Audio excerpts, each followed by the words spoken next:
First picture. Chapter 5, verse 6. Humble yourself, therefore, under the mighty hand of the God, so that at the proper time he may exalt you, casting all your anxieties on him, because he cares for you. మొదటి పేతురు 5వ అధ్యాయము 6వ వచనము. దేవుడు తగిన సమయమందు మిమ్మల్ని హెచ్చించినట్లు ఆయన బలిష్టమైన చేతుల క్రింద మీరు దిన మనస్కులై ఉండి ఆయన మిమ్మల్ని గూర్చి చింతించుచున్నాడు కనుక మీరు ఆయన మీ చింత యావత్తు ఆయన మీద వేయండి. పరిశుద్ధ బైబిల్ గ్రంథంలో నుండి అపోస్తల కార్యములు 7వ అధ్యాయము 7వ వచనం నుంచి 14వ వచనం చదువుకుందాం. మరియు దేవుడు ఏ జనమునకు వారి దాసుల యుందురో ఆ జనమును నేను విమర్శ చేయదననియు ఆ తరువాత వారు వచ్చి ఈ చోట నన్ను సేవింతురనియు చెప్పాను. మరియు ఆయన సున్నతి విషయమైన నిబంధన అతనికి అనుగ్రహించాను. అతడు ఇస్సాకును కానీ ఆ నిబంధన చొప్పున 8వ దినమందు అతనికి సున్నతి చేశాను. ఇస్సాకు యాకోబును, యాకోబు 12 గోత్రకర్తలను కానీ వారికి సున్నతి చేసిరి. ఆ గోత్రకర్తలు మచ్చరపడి యోసేపును ఐగుప్తులోనికి పోవుటకు అమ్మివేసిరి. గాని దేవుడు అతనికి తోడయుండి అతని శ్రమలన్నిటిలో నుండి తప్పించి దయను జ్ఞానమును ఐగుప్తు రాజైన ఫరో ఎదుట అతనికి అనుగ్రహించినందున ఫరో ఐగుప్తునకును తన ఇంటికిని అతనిని అధిపతిగా నియమించను. ఇంటికంతటికిని అతనిని అధిపతిగా నియమించను. తర్వాత ఐగుప్తు దేశం అంతటికిని కానాను దేశం అంతటికిని కరువును బహుశ్రమయు వచ్చెను గనుక మన పితరులకు ఆహారం లేకపోయాను. ఐగుప్తులో ధాన్యం కలదని యాకోబు విని మన పితరులను అక్కడికి మొదటిసారి పంపాను. వారు 2వసారి వచ్చినప్పుడు యోసేపు తన అన్నదమ్ములకు తను తెలియచేసుకున్నాను. అప్పుడు యోసేపు యొక్క వంశము ఫరోకు తెలియవచ్చును. యోసేపు తన తండ్రి అయిన యాకోబును తన స్వజనుల అందరినీ పిలువనంపెను. వారు 75. దేవుడి పరిశుద్ధ వాక్యం. రక్తానికి ఎంత సృష్టించాం కూడా తక్కువే.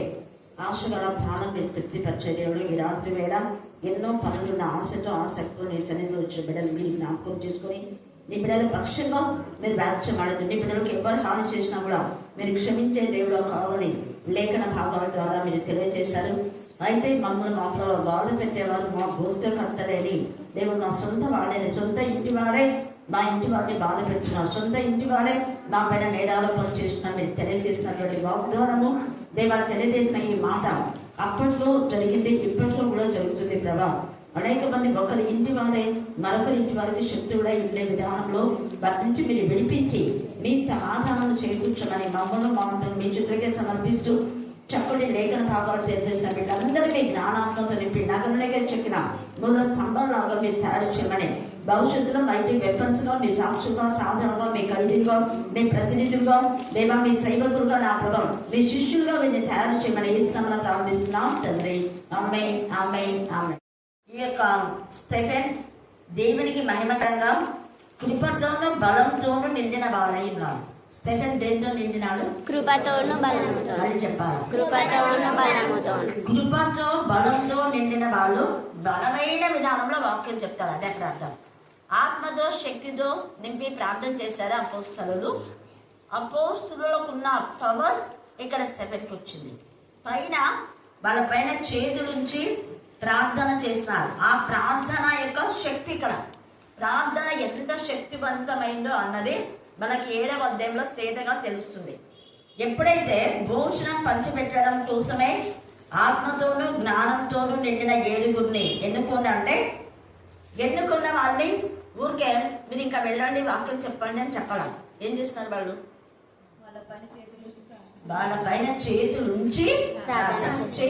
ఉంచడం ద్వారా పరిశుద్ధాత్మ వస్తుందని తెలిసి ఒక కంపెనీ ఇదే అపోస్తలుల కార్యంలో డబ్బు పెట్టి నాకు పరిశుద్ధాత్మ కావాలన్నాడు. అప్పుడు వెంటనే పేతురు అతన్ని గద్దించి నువ్వు డబ్బుతో పరిశుద్ధాత్మను కొనాలనుకున్నావు కాబట్టి అంటే శుద్ధ హృదయంలో ఉండే వాళ్ళకంతా వచ్చింది కానీ అతనికి రాదా. తర్వాత అందరూ పేతురు యోహాను వెంబడిస్తున్నారు. దాంట్లో కూడా అసూయ ఉంది. అతను కూడా వాక్యం చెప్పే వ్యక్తే అయినా కూడా అతని కంటే ఎక్కువగా పేతురు యోహానులను వెంబడించడం చూసి అతని దురుద్దేశంతో డబ్బు పెట్టి, అప్పటికి ఎంతో డబ్బు సంపాదించుకున్నాడు అనేకుల దగ్గర. ఆ డబ్బు పెట్టి పరిశుద్ధాత్మను పొందుకోవాలనుకుంటే నీకున్న డబ్బును చూసి నువ్వు విరవిస్తున్నావు, డబ్బుతో నువ్వు కూడా నాశనం అవుతావు. అందుకే డబ్బు, ధనాశ అనేది సమస్త కీడులకు మూలము. దేన్ని బట్టే దాన్ని డబ్బుతో కొనలేము. రక్షణ డబ్బుతో ఇచ్చేది కాదు, అలాగనే పరిశుద్ధంగా కూడా డబ్బుతో ఇచ్చేది కాదు. పరిశుద్ధంగా మనం జీవించాలంటే అన్నదానం, గోదానం, భూదానం, వస్త్రదానం, ఎన్ని దానం చేసినా పరిశుద్ధం మనకు వస్తుందా? రాదు. హృదయ శుద్ధి వాక్యము ద్వారా లేదా దేవుని సన్నిధిలో మనం ఉండడం ద్వారా మన పాపాలు ఒప్పుకొని విడిచిపెట్టి ఇక మీద పాపం చేయకుండా అంటే అప్పుడు దేవుని యొక్క ప్రత్యక్షతలు. అప్పుడు అబ్రహాము ఎప్పుడైతే దేవుని మాట విన్నాడో అప్పుడే దేవుని యొక్క శక్తి ఆయనకు వచ్చింది.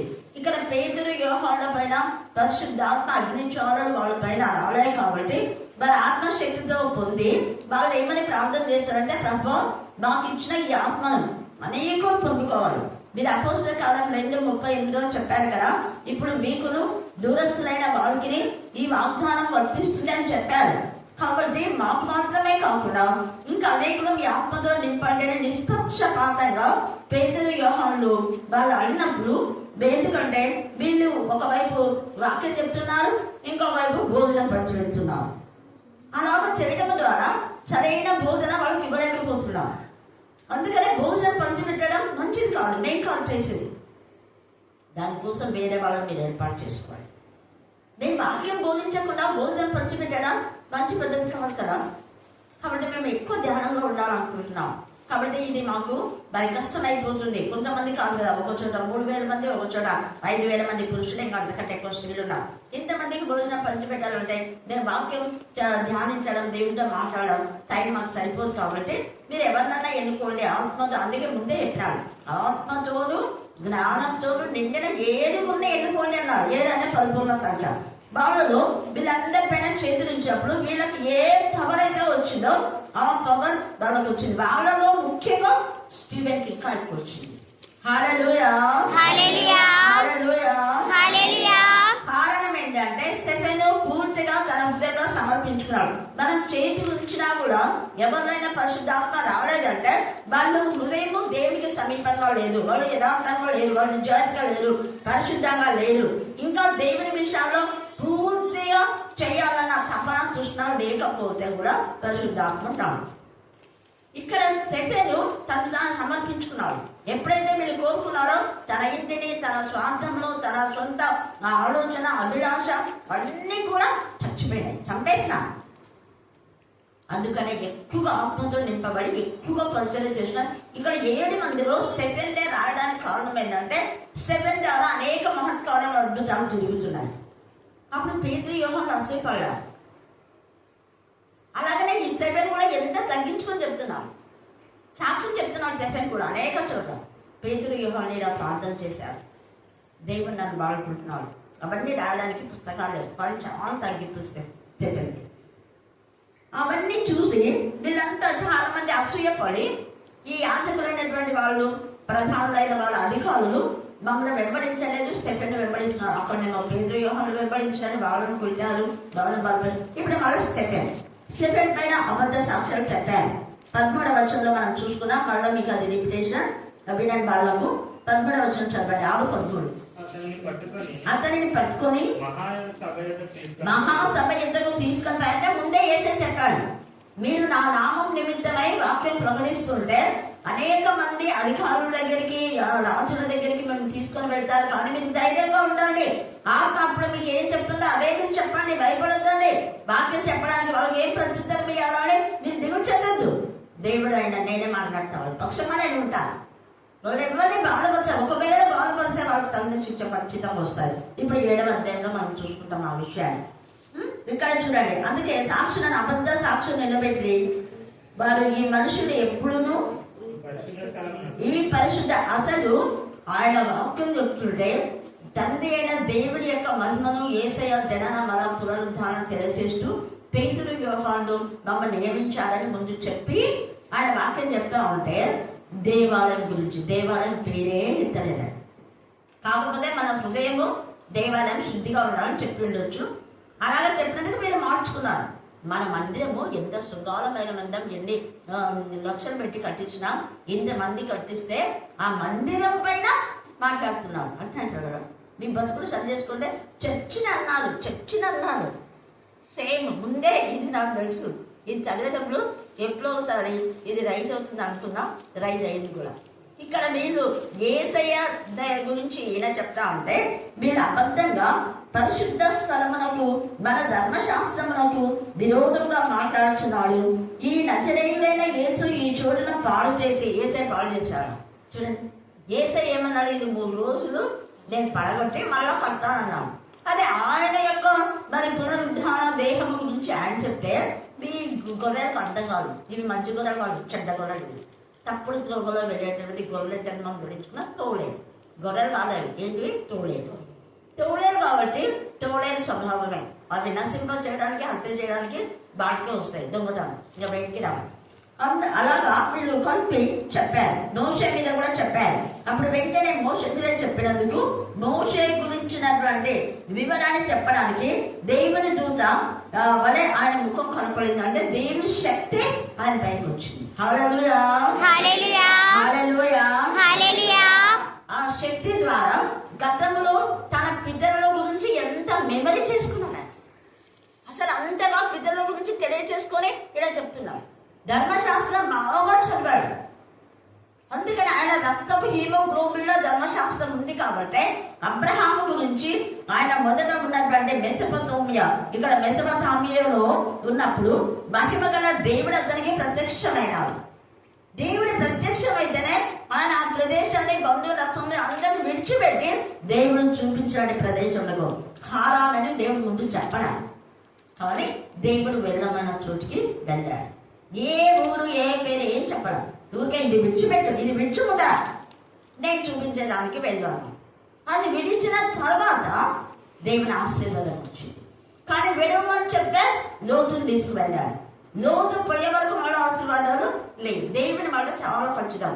ఒక్క పొల్లు కూడా కలపకూడదు, తీసే దేవుని కోపం వస్తుంది. ఇక్కడ అబ్రహాం యొక్క సొంత ఆలోచన ఎప్పుడు వర్కౌట్ కావాలి, గుర్తుపెట్టుకోండి. మనం ఏది చేయాలన్నా దేవుని దగ్గర అడగాలి. ప్రతిదీ దేవుని దగ్గర అడగాలి. ఎవరైనా ఏదైనా పని అప్పగించిన పనిని దాన్ని మళ్ళీ సొంతగా మనం చేస్తే అదంతా చెడిపోతుంది. అది మనకు ఆయాసమే వస్తుంది, బాధకే వస్తుంది. సొంత ఆలోచనలో ఏమి మనం చేయకూడదు. ఇక్కడ అబ్రహాం సొంతగా లోతుని తెచ్చుకున్నాడు, మన సొంత బాధ అయిపోయింది. ఇప్పుడు ఆయన అంత దూరం ఉన్నాడు కాబట్టి అతని గురించి రోజు ప్లాన్ చేసుకున్నాడు. లోతు ఎత్తున్నాడు, ఎందుకు తెచ్చుకోవాలా, ఎందుకు చింత చేయాలి. తర్వాత దేవుడు దాన్ని నాశనం చేస్తుంటే, అయ్యో వద్దు దేవా, నా పిల్లోడు ఉన్నాడు కదా, అలా లోతున్నాడు. సరే, లోతు నీతిమంతుడే. మరి భార్య, పిల్లలు, కూతుళ్ళు నీతిమంతుగా లేరు కదా, 5 మంది కూడా లేరు ఆడ నీతిమంతుగా. ఏం చేయాలా, నేను దేవుని దూతను పంపి అతను బయటికి తీసుకొని వచ్చినాడు. ఇదంతా చెప్పింటాడు కానీ అంత లేకుండా క్లుప్తంగా అబ్రహాం గురించి ఇక్కడ ఎంత చక్కగా ఇక స్టెఫెన్ చెప్పాడు వాళ్ళతో. అంటే వాళ్ళకి అసలు ఆయన ఏ ఊరు నుంచి వచ్చాడు అనేది కూడా తెలియదు. వాళ్ళు యాజకులే, తెలియదు, వాళ్ళకి తెలియదు అని చెప్తున్నాను. మీకు అసలు తెలీదు, ధర్మశాస్త్రం ఉందన్నారు, ధర్మశాస్త్రంలో ఎవరికి ప్రత్యక్షమైనాడు, ఎవరి సంతతి మనం అనేది కూడా మీ బతుకులో తెలియదు. కానీ అందరు పుట్టి చంపడం మాత్రం మీకు తెలుసు అన్నట్టుగా మాట్లాడుతున్నాడు. తర్వాత ఏమన్నా అంటే, ఈ యొక్క భూమి అంతా కూడా నీకు, నీ సంతతికి ఎంత మంచి వాగ్దానం. హల్లెలూయా, హల్లెలూయా, హల్లెలూయా, హల్లెలూయా, హల్లెలూయా, హల్లెలూయా. నువ్వు ఆశీర్వదించబడినావు. నువ్వు ఆశీర్వదించబడిన వ్యక్తి కాబట్టి నీ తదనంతరం నీ సంతానం ఆశీర్వదిస్తా. ఈ రాత్రి కాల సమయం ముందు నువ్వు ఆశీర్వదించబడిన తల్లివైతే నీ పిల్లలకు ఆశీర్వాదం. నువ్వు ఆశీర్వదించబడిన తల్లి కాకపోతే నీ పిల్లలకు ఆశీర్వాదం ఉండదు కాకుండా. ఇక్కడ తేలిగా దేవుడు మాట్లాడుతున్నాడు. అందుకనే మనం చూడ, నేను ఈ మాటను పడితే అక్క మక్కను మధ్యాహ్నం ఓదాల్సిన అక్క, అది మీ అమ్మ ఇచ్చింది, అది ప్రాపర్టీ, తల్లిదండ్రులు ఇచ్చిన ప్రాపర్టీ పోగొట్టుకోకూడదు. వాళ్ళు ఎంత కీర్తి చేసినా మనం వాస్తవాన్ని చెప్పాలని చెప్పినాను. మీకు రాసి ఇచ్చింది కదా, అది మీరు చూపించండి. ఖచ్చితంగా వాళ్ళది రాంగ్ అని చెప్తాడు. ఆ తల్లి ఎంత ప్రేమతో ఇచ్చింది మీకు, అలా వదులుకోదు. అంటే ఆస్తి పోతే పైన అనుకోకూడదు. స్వాస్థ్యం కోసమే కదా ఇప్పుడు గొడవలంతా, స్వాస్థ్యం కోసమే గొడవలని. పవన్ వద్దన్నా అంటే పవన్ తెలియచున్నాడు కదా. పితరుల ప్రాపర్టీ అంటే తెలీదు. మనం చేయవలసిన ప్రయత్నాలు చేసినా వాళ్ళు మోసంతో చేసిన అంటే వాళ్ళ పాపం వాళ్ళకి ఉంటుంది. కానీ మనమంటే ప్రయత్నం చేయాలి. తల్లి ఎంత ఆత్మకు శాంతి ఉండాలి కదా. మాకు తెలియదు, ఆమెకు అపస్మారక స్థితిలో ఉంది, మాట్లాడి గద్దించేది ఆమెకు తెలియకుండా లోపం చేసుకున్నారు వీళ్ళు. ఇప్పుడే మంచంలో ఉన్న వాళ్ళకు అలా సంతకం పెట్టింది చెప్పిండొచ్చు, చెల్లెలకి ఇచ్చినాం కదా ఇది ఆన్లైన్లో ఎక్కిస్తామని చెప్పింటారు, సంతకం పెట్టింటారు. ఆమె తెలియదు కదా. సో వాళ్ళు ఏం చేస్తున్నారు, వాళ్ళ పేరు మీద చేసుకున్నారు. అంటే ఇప్పుడు ఏ కొడుకు అయితే చూస్తున్నాడో ఆయన పేరు ఎంత స్వార్థం. నేను ఒకటే మాట్లాడినా, ఇంకొక తమ్ముడు ఉన్నాడు కదా రాములన్న, దేవుడు తెలుసు, ఆయన మాట్లాడమని. ఖచ్చితంగా దేవుడు తెలిసిన వాళ్ళు న్యాయం మాట్లాడకపోతే దేవుడు ఆయన గొంతిస్తాడు రాములన్న ఖచ్చితంగా. దేవుడు తెలుసు, ఇలా నేను చెప్పిందనే చెప్పు అని చెప్పినాను ఆయన అక్కకు. ఇంకా వెళ్ళిపోయింది, చాలా బాధపడింది అక్క. ప్రస్తుతం జరుగుతుంది ఇదే, ఈ గొడవలన్నీ ఇవే. అందుకనే ఒకే ఇంటి వాళ్ళకే గొడవలు. మన వీధులలో కూడా ఒకే ఇంటి వాళ్ళు ఎంతమంది గొడవ పడుతున్నారు. కట్ట దగ్గరనే, ప్రాపర్టీ దగ్గర వస్తున్నాయి గొడవలంతా. ఎక్కడ వస్తున్నాయంటే చేండ్ల దగ్గర, ఇళ్ళ దగ్గర, చేండ్ల దగ్గర, ఇళ్ళ దగ్గర. అది అప్పుడు ఉంది, ఇప్పుడు కూడా ఉంది. అందుకని అవన్నీ చెప్తున్నాను. మీరంతా కూడా మీ యొక్క స్వార్థంతో మీరు ఆలోచిస్తున్నారు. కానీ దేవుడు అతని తర్వాత అతని సంతానములకు దీన్ని స్వాధీనపరచునని అతనికి ఆ వాగ్దానం కోసమే ఇవన్నీ యుద్ధాలు, ఇవన్నీ కూడా. తర్వాత చూడండి, అయితే దేవుడు అతని సంతానము అన్ని దేశమందు పరవాసులు అవుతురనియు ఆ దేశస్థులు నన్ను సంవత్సరముల మట్టుకు వారిని దాస్యమునకు లోపరుచుకొని బాధ పెట్టుదని చెప్పాను. వాళ్ళని బాధ పెట్టారు 400 సంవత్సరాలు. అయితే నేను ఎందుకు వాళ్ళకు బాధకు పంపించానంటే వాళ్ళు దేవుని తెలియకుండా అవకాశానికి అది ఇదంతా చేస్తున్నారు, వ్యర్థంగా చేస్తున్నారు. కాబట్టి వాళ్ళకి శిక్ష, వాగ్దానం అయితే ఉంది, కానీ వాళ్ళు దేవుడికి విరోధంగా చేస్తున్నారు. మళ్ళీ వాళ్ళు తప్పు క్షమించినప్పుడు నేను మళ్ళీ వాళ్ళని బాగు చేసి ఆశీర్వదించి ఎవరు వాళ్ళని బాధ పెట్టినారో వాళ్ళని శిక్షిస్తా. అది గుర్తుపెట్టుకోండి. దేవుని ఎందుకు భయభక్తి కలిగి మనం మేలు పొందిన వ్యక్తులను బాధ పెడితే దేవుడు ఊరుకోడు. వాళ్ళకి మళ్ళీ బాధ రిపిటేషన్ వస్తుంది. అదేం దేవా నువ్వే కదా అనడానికి లేదు. వాళ్ళు దేవుని పిల్లల్ని జాగ్రత్తగా ఉండాలి. నేను అప్పగించినాను కదా అని ఇష్టానుసారంగా చేయకూడదు. అందుకనే చూడండి ఎంత చక్కగా 9వ వచనం చదవండి. ఆ గోత్రకర్తలు మత్సరపడి యోసేపును ఐగుప్తులోనికి పోవుటకు అమ్మివేసిరి. దేవుడు అతనికి తోడైంది అతని శ్రమలన్నిటిలో నుంచి తప్పించి, అన్నిటిలో నుంచి మళ్ళీ తప్పిస్తాడు. శ్రమ పెడతాడు, వాటి నుంచి తప్పిస్తాడు. ఇది యేసు ప్రభుకి ముహూర్తం. అప్పుడు జరిగినవి ఇప్పుడు ఎలా జరుగుతున్నాయో అప్పుడు యోసేపు జరిగిన సిచ్యువేషనే యేసేకు జరిగింది. యేసేను బాధ పెట్టింది ఎవరు? సొంత వాళ్ళ ఎవరు? ఇంకా అండి యూదుల ద్వారానే రక్షణ. ఆ యూదులే ఆయన శిలవేము ప్రధాన యాజకులు, శాస్త్రులు, పరిచయం.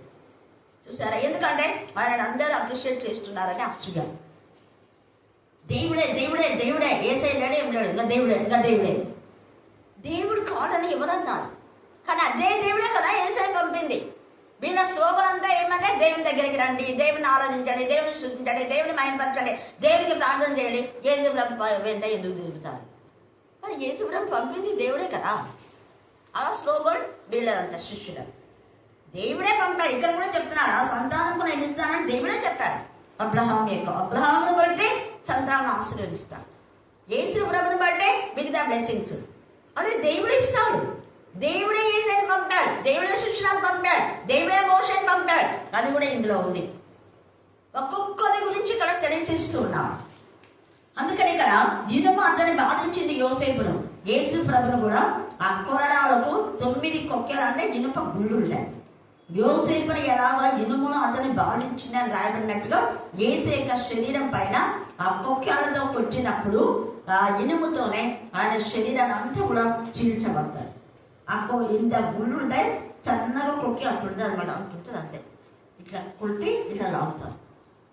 ఎంత బాధ, ఇనుప గుళ్ళతో కొడితే ఎంత అదిరిపోతాయి. కానీ ఆ ఎముకల్లో ఒక్కటి కూడా ఇరగలేదు.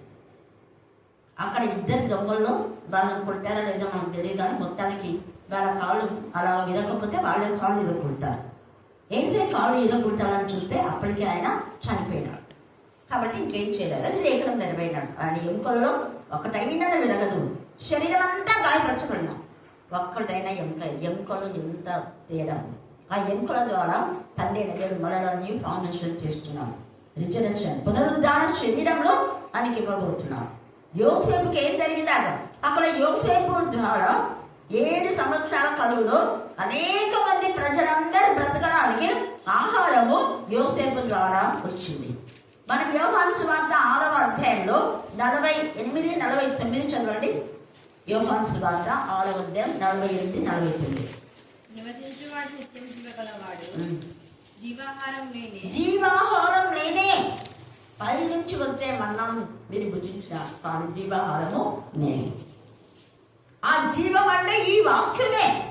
మనుషులు ఉద్యోగాలను మాత్రం కాదు, దేవుని నోటి నుంచి ప్రతి మాట వలన జీవించున్నాం. అప్పుడు యోసేపు యొక్క ఆహారం తిని వాళ్ళంతా బ్రతికారు. ప్రపంచమంతా యోసేపు ద్వారానే ఆహారం కొని బ్రతికారు. ఇప్పుడు యేసే ద్వారా మనం బ్రతికి పరలోక రాజ్య వారసులు అవుతాం. అందుకే జీవాహారము నేనే. ఈ రొట్టెను తిని పాత్రను తాగువాడు నాలో ఉంటాడు, వాళ్ళలో జీవం ఉంటుంది. వివేచించి మనం తీసుకోవాలి. తీసుకున్న ప్రతి ఒక్కరు ప్రకటించాలి. ప్రకటించకపోతే మీకు దోషం. మీకు యోగ్యతగా మీరు తీసుకోండి. లేదంటే మీరు రోగులు, లేదంటే మీరు నిద్రిస్తారు. ఎక్కడ రెండవ మరణం, అది నిరంతర నిద్ర. కాబట్టి ఇక్కడ అక్కడ యోసేపుకి ఏం జరిగిందో అక్కడ అలాగనే జరిగింది. 47వ వచనం, 68వ వచనం కూడా చదవండి. 6:68.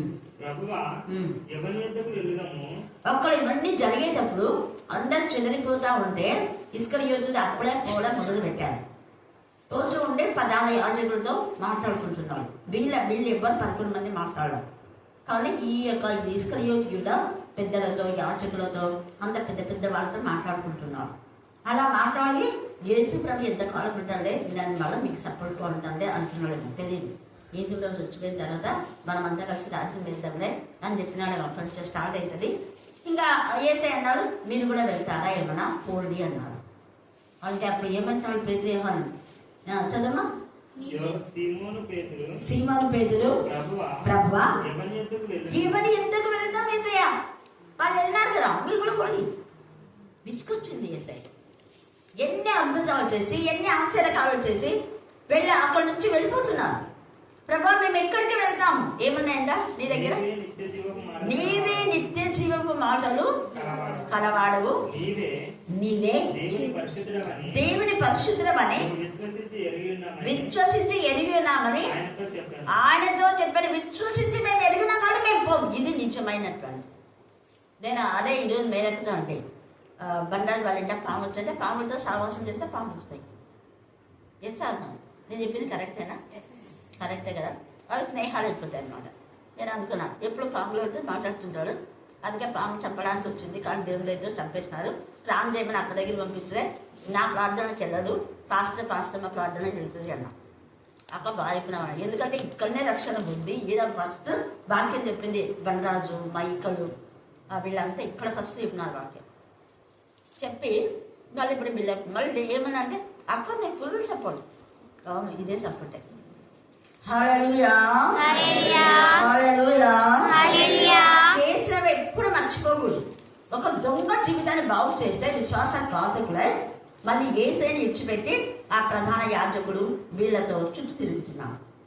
అందుకని యేసయ్యకు బాధ అనిపించి మీరు కూడా పోండి అన్నాడు. మేము పోయి మేము ఇస్కరియోతు యూదాము, మేము విశ్వాసఘాతకులం కాదు, నిన్ను వెంబడిస్తాను, నా ప్రాణాలే ఇస్తానన్నాడు పేతురు. కానీ అతను తెలియక అప్పుడు అలాగా మాట్లాడినాడు. కానీ తర్వాత యేసయ్య కోసం తన ప్రాణం పోనంతగా పరిచయం చేశాడు. హల్లెలూయా, హల్లెలూయా, హల్లెలూయా, హల్లెలూయా. ఆ పేతురుకి ఎంత పవర్ ఉందో స్టీవెన్ కూడా అంతే పవర్ ఉంది. అందుకనే గతంలో జరిగిన వాటన్నిటిని మెమరీ చేసుకొని వీళ్ళతో చెప్తున్నాడు. దేవుడు చేసిన మేళను మీరు మర్చిపోతూ మీకు ధర్మశాస్త్రం తెలుసు అంటారు. మన ధర్మశాస్త్రం నేను వ్యతిరేకంగా మాట్లాడేది అనే ధర్మశాస్త్రాన్ని వివరిస్తున్నాడు. ఇక్కడ మోషే అన్నాడు కాబట్టి మోషే గురించి చెప్తున్నాను. నేను పాత ధర్మశాస్త్రాన్ని అబ్రహాం నుంచి తీసుకొని మళ్ళీ మోషే వరకు వస్తాడు. మనం నెక్స్ట్ వీక్ లో ధ్యానం చేసుకుందాం. ఇప్పుడు టైం అయిపోయింది. ఈ వచనాలు మాత్రం చదవండి. సామెతలు 30:24. సామెతలు 30. చీమలు వేసే కాలం కూడా ఏం చేస్తారు? అవి యోసేపు ఆహారం సమకూర్చినాడు కదా. యేసయ్య కూడా మనకు ఆహారం సమకూర్చినాడు సమృద్ధిగా. అందుకని ఆమోసు 8:12 వాక్యమనే ఈ ఆహారం ఎత్తుకొని పోకముందే మన హృదయంలో సమకూర్చుకోవాలి. ఇప్పుడు విత్తబడుతుంది, ఇప్పుడు మీకు అంతా వినిపించబడుతుంది, సమకూర్చుకోండి. అనేక మంది పిల్లలు, మన పిల్లలు చెప్తున్నారు, అనేక మంది స్త్రీలు చెప్తున్నారు. ఇప్పుడే సమకూర్చుకొని మన యొక్క హృదయాల్లో దాచుకోవాలి. మీరు దాచుకున్నారని తెలిసే ప్రూఫ్ అయిపోయింది. సరోజ టీచర్ వచ్చి ఆమె క్వశ్చన్ చేసినప్పుడు, నేను క్వశ్చన్ చేస్తే మీరు జవాబు చెప్పడం క్యాజువల్, కానీ వేరే వాళ్ళు క్వశ్చన్ చేసినప్పుడు మీరు చేస్తున్నారు. చాలా వేరే వాళ్ళ ద్వారా మీరు అప్రిషియేట్ చేయబడినారు. అది దేవుడికి కావాలి. సొంత వాళ్ళు మెచ్చుకోవడం పెద్ద గొప్ప కాదు. వేరే వాళ్ళు మనం చిన్న వయసులో ఈ పిల్లలు ఎంత చక్కగా, ఎంత చదువు ఉందంటారు అసలు. కానీ నేను మర్చిపోయినా మళ్ళీ వాళ్ళు చెప్తున్నారు. అంటే తను ఏదో అనుకొని చెప్పిండే క్వశ్చన్, కానీ వీళ్ళు చెప్పిన ఆన్సర్ బట్టి వాళ్ళు తనకు రిమైండ్ అవుతుందంట. హల్లెలూయా, హల్లెలూయా, హల్లెలూయా, హల్లెలూయా, హల్లెలూయా. హల్లెలూయా. అక్కడ కన్ఫ్యూజ్ అయింది దానియేలు, దావీదు. తర్వాత అదే 14 రోజులు పౌలు ఉపవాసం ఉన్నాడు అని దానికి రెఫరెన్స్ ఉన్నట్టు. తర్వాత చెప్పి మీరు చదువుకోండి అంటే అప్పుడు అవును బేబీ రాసుకున్నారు అనేది ముందు చెప్పలేకపోయినాను అని చెప్పింది. ఎంత చూడండి, అది ఓపెన్ హార్ట్ అంటే. ఆమె నాకంటే పెద్దదైనా కూడా, టీచర్ అయినా కూడా ఎంత సమర్పణ. మళ్ళీ అనేది గుర్తు చేసి, మెసేజ్ బాగుంది కదా బేబీ, ఎక్కడైనా ఏమనంటే నాకు వాళ్ళు చెప్పి నేను కరెక్ట్ చేసుకుంటా అంటే, ఫస్ట్లో అంతా కూడా నువ్వే కదా చెప్పేది, దానికి ఏం పర్వాలేదంటే మొదట తను చేసుకున్న రెఫరెన్స్ నాకు చూపిస్తుంది, ఇది కరెక్ట్గా ఉందా అంటే ఉందంటే ఇంకా వెళ్ళి చెప్పేస్తాను. అంటే నువ్వే కదా ధైర్యం ఇచ్చింది అని మళ్ళీ నేను కాదు పరిశుద్ధాత్మ. హల్లెలూయా, హల్లెలూయా, హల్లెలూయా, హల్లెలూయా, హల్లెలూయా, హల్లెలూయా. పరిశుద్ధాత్మ శివేని బలపరిచింది. అందుకే కృపతోను బలంతో అన్నాను. ఆ బలంతో వీళ్ళు ధర్మశాస్త్రం అన్నారు, మోషే ఎత్తినారు కాబట్టి వాళ్ళు ధర్మశాస్త్రం అంతా వివరిస్తున్నారు. దీనికి యోసేపుకు యేసు ప్రభుకు చాలా దగ్గర సంబంధం.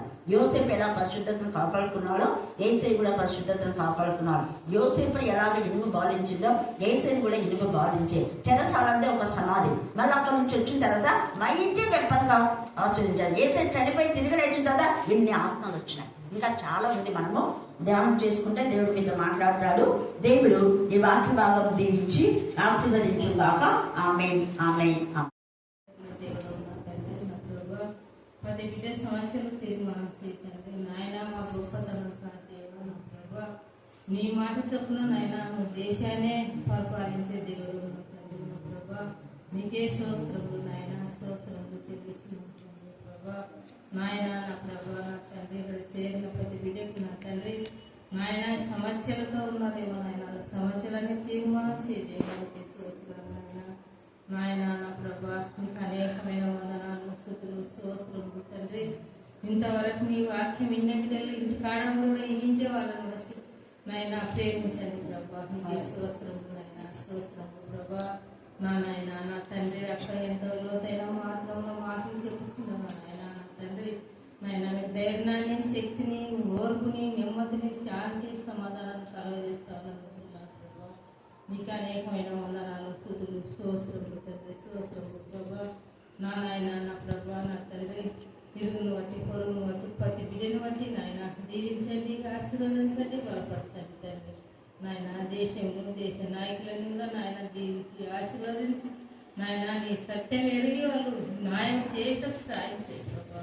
నీకే స్తోత్రములు నాయన, స్తోత్రములు ప్రభా. సర్వోన్నతుడా, సర్వశక్తిమంతుడా నాయన నా ప్రభా. నాయన నేను ఏ ఎనగలేని దాన్ని నా ప్రభా, నాతో మాట్లాడేది నీ కాదు దేవుడు, నువ్వే మాట్లాడమని పరచమని నా నాయన నా ప్రభా. ఏమన్నా తప్పుగా నేను అడిగితే నన్ను క్షమించి నా ప్రభా. ఇక్కడ చేరిన 10 బిడ్డలలో దీవించి ఆశీర్వదించి బలపరుస్తావని యేసు పరిశుద్ధ నామములో బతిమలాడి అడిగి కూర్చున్నా నా తండ్రి.